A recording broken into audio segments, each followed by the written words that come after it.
Hello, this is Sara with Posh Pooch Designs, and today's video I'm going to show you how to make these fun little pendants or dog tags.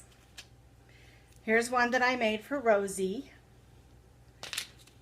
Here's another one. And I'm going to show you how to do these in such a way that we can put their name on them. Now these can be a necklace, they can be put on a bracelet, or they can be made for a dog tag. And what you're going to need for today's project is you're going to need some parchment paper to line your pan and to use for your work surface. You're also going to need some clay. We're using Sculpey today. I always want to call it Sculpty, but it's Sculpey, and we're going to be using silver and gold just for fun. And you're also going to need some tools. And one of my favorite tools are these cookie cutters. Now here's a bigger one. Here's a smaller one. Here's a little crown. I've got a little star and a couple of little hearts. And we're going to make using those cookie cutters.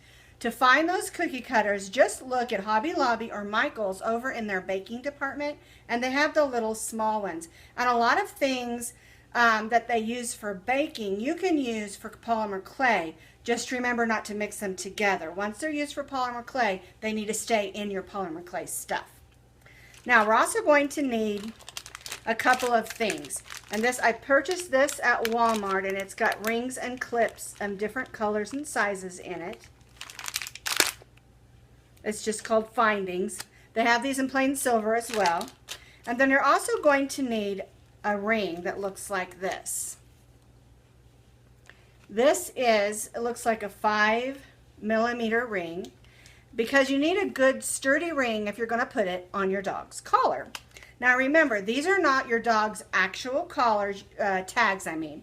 You're going to still need a tag that has your phone number and your dog's name on it in case your puppies get lost. This is just a fun additional one that we're going to do. But you still need a pretty good sturdy ring in order for it to work good. And I just kind of like them just because they work well.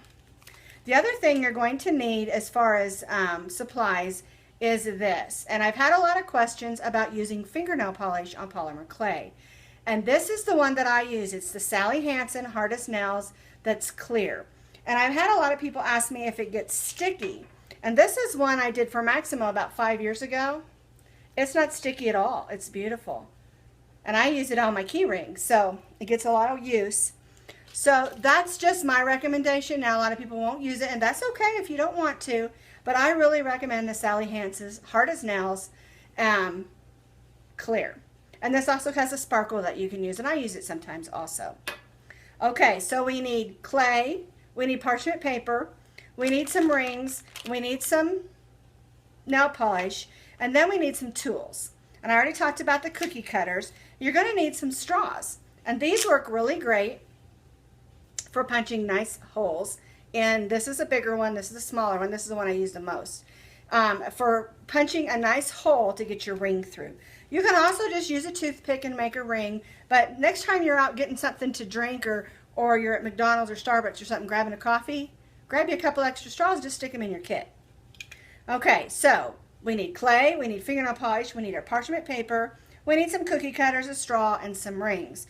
And you're also going to need something to roll out your dough, your clay, not dough. And this is just a simple little rolling pin that comes in the clay aisle.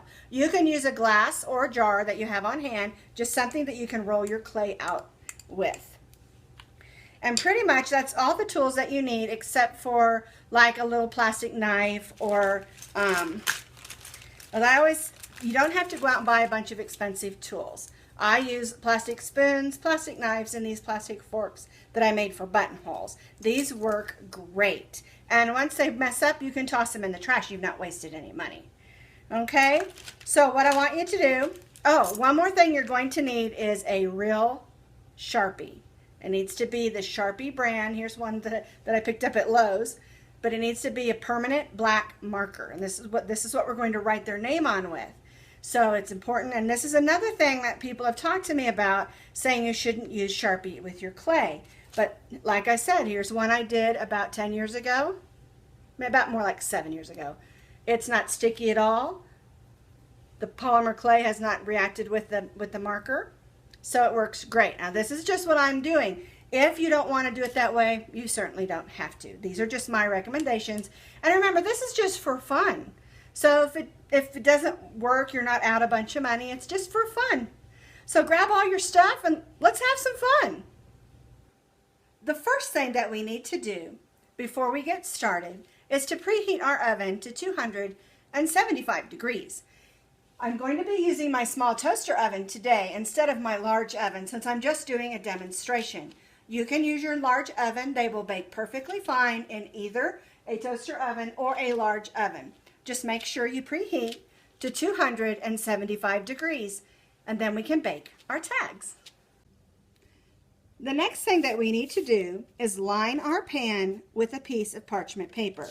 And so I've cut this one to fit, and you just set it in there, and this will protect our pan from getting any of the clay residue on it. So my pan's ready to go, and I'm going to set that aside. The next thing we need to do is cover our work surface because we don't want any of the polymer clay residue to get on our countertops. So once we have our surface area ready and our pan lined, the next thing we need to do is choose our clay. And I'm using this clay, polymer clay, has a little bit of a sparkle in it, but not a great big glitter. And I really like this gold and silver. It's very pretty.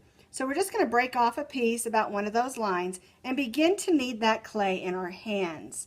We want it to warm up from our hands, but just remember, before you pick up that clay, make sure you wash your hands and rinse them really good, and then make sure they're dry. That way, if there's any residue from your hands, like from lotion or something, it doesn't get on the clay.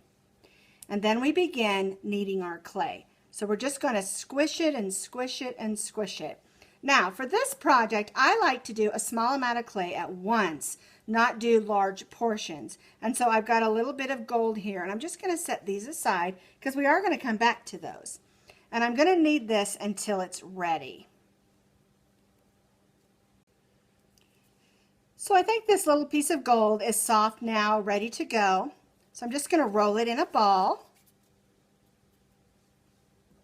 Sort of smash it. And then I'm going to use my rolling pin to roll it out.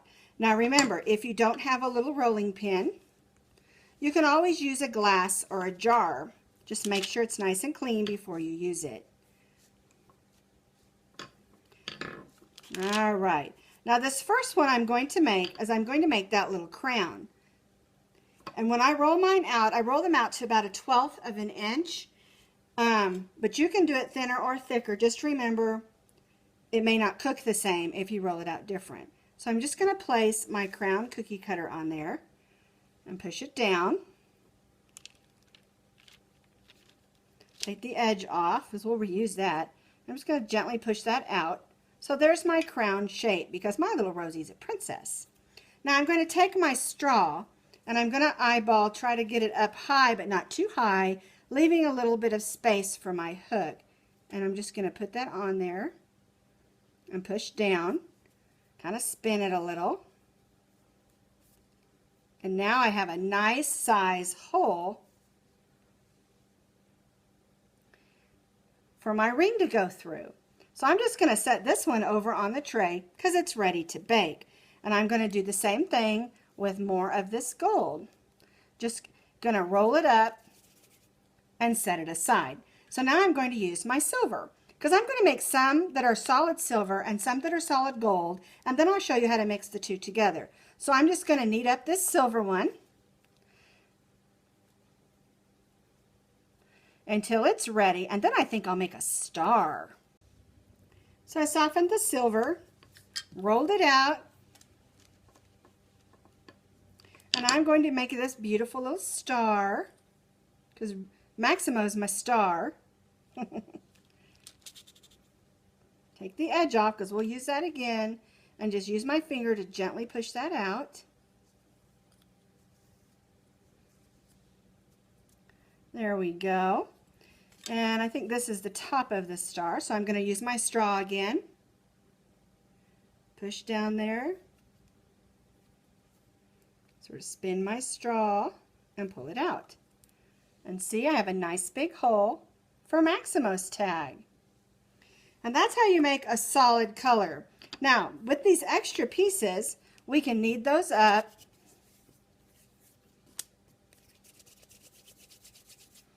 And roll those out. They don't have to be perfect. There we go. So we got a couple little snakes or canes.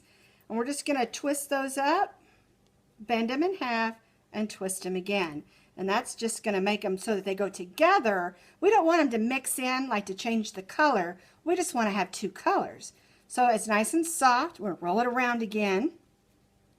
Well, this time I'm going to do it this way because I'm going to make a dog bone. And I want it to be a little bit longer. So I've got it there. I'm just going to roll it out.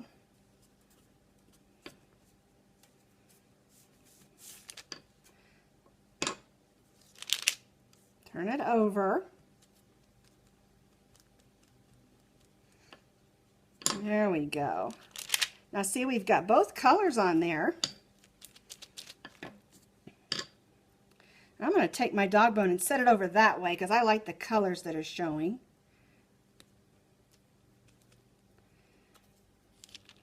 We'll just take that edge off and we'll use that again.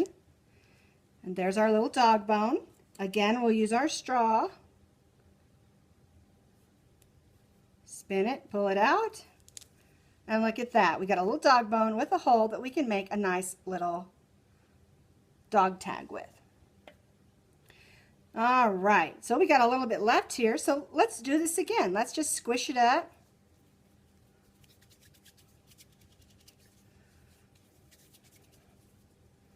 All right. And the more you do that, the more mixed that the clay will get. Now remember, if you keep mixing, you'll have less and less of the two colors of big chunks, and there'll be smaller portions, which is fine because it makes it really pretty. That's the neat thing about this to me, is that you get such beautiful, beautiful colors. Look at that. Isn't that pretty? Let's use this heart. I'm going to turn it this way because I like the way that's looking. And let's make a heart. And we do the same thing. Gently push that out. We'll use our straw again. Spin it. And there's our heart. So you can make them solid or you can mix the two colors together. I'm going to make a few more and then we're going to bake them, and I'll show you how to put them together.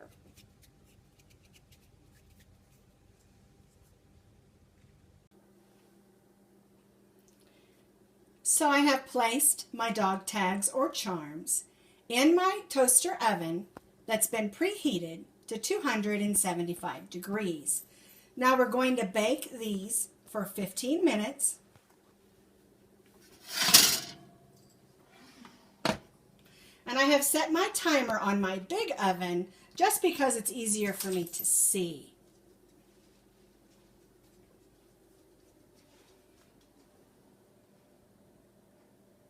So we'll let those bake for 15 minutes and then we'll see how they turned out. So the timer went off and I pulled them out, and you can see how some of them are a little golder than others depending on how the gold went through. Now, these need to sit for 24 hours before you add anything to them. All right, all my tags are ready. I made this one big one. I'm going to set that one aside. So we have lots of fun stuff here. So what I do, I take my Sharpie, I choose one, like here's one I'll make for Max, and I'll just write his name on there, M-A-X,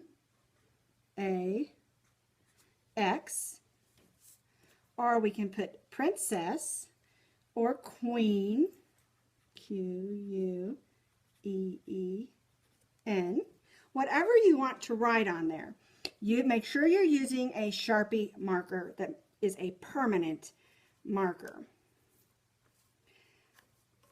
Some of these, maybe the hole's too small, but you want to add something special, so you can add a couple of hearts. Whatever you want to draw on there. And this is the way we're going to be talking about it today. Now I do have another one. I bought some letterpresses, and I'm going to be doing some things with letterpress. I think it's going to be a lot of fun. All right, so we wrote the name on. Here, let's do one for Rosie that's a princess. R-O-S-I-E. Now, you can take a minute and write your phone number on the back if you want to, but remember, these are just for fun. And if you're going to put them on like a child's backpack, don't put their name on them. All right, so the next thing we're going to do is we're going to add some gloss. And like I said, this is the one that I use. It's the Sally Hansen Hard as Nails, and I think it works perfectly. I've never had any problem with stickiness or anything. And you just make sure your letters are dry, and you just take it and run it across.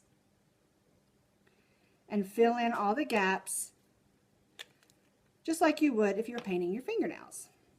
And look how glossy that already looks. I'm going to try to pick that back up again. Isn't that pretty? I always just go around the edges, make sure it's nice and glossy.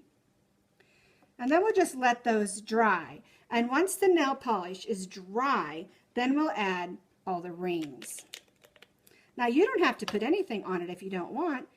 You can just gloss it up as just a fun, special little charm to wear or stick on your bag or backpack.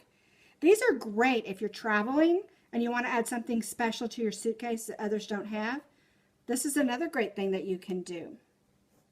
So I'm going to finish painting all of these, and then once they're dry, I'll show you how to put the rings on so that they can be useful and fun. So they're all glossed up, and I'm going to set these aside and just use these two.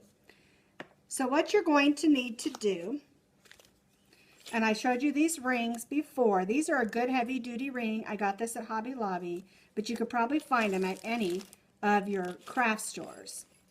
It's a nice sturdy ring. It is a little, you're going to have to use your muscle a little bit just to get it to bend a little. Then you're going to take your charm and you're just going to slide it through that hole, and then you're going to bend it close. And I always give it a little bit of a push. Make sure it's nice and snug on there, and you're not going to lose your star off of there or whatever charm you're using. So here I'm going to find another one. Where's the edge? There it is. Use our muscle and bend it just enough to get our charm through. Then we're going to bend it back and push it back together. Okay, so that's how you get the initial ring on. And then I purchased this bag of all kinds of fun stuff. And these were at Walmart over by the jewelry stuff. And this has got all different colors. You can use, you can hook on these. This is your keychain rings. You can hook on this kind, is also a keychain ring. You can just put a hook like this. And I kind of like to do that on these that aren't quite so colorful. Stick with the silver. Snap that on. And now you can hook that onto your backpack, your keychain, your suitcase, or anything that you want to do. Now you might want to choose another color, like here's a purple one. You just snap it on like that. And you can, like I said, you can put it on the big rings, the small rings, anything that you want, so that you can hook this onto your dog's collar. I hope you enjoyed this and that you'll have some fun with it. And remember, all my videos are just for fun. So let's have some fun.